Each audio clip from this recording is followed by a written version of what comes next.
Alberta, Canada, summer 1997. A documentary crew spots an orphan grizzly bear cub, alone and wandering the wilderness. But this baby may have wandered into the wrong backyard, belonging to a mother mountain lion. As the cub struggles to cross a shallow stream, he hardly looks ferocious. But not far away, the mountain lion immediately senses an intruder. To defend her breeding turf, the fully grown adult cat leaps from the tree line, knocking down the baby bear with her massive paws.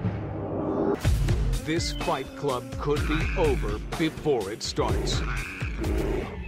But don't give up on this cub. Looking closely at his body language, when a bear clatters its jaws, it's an aggressive signal.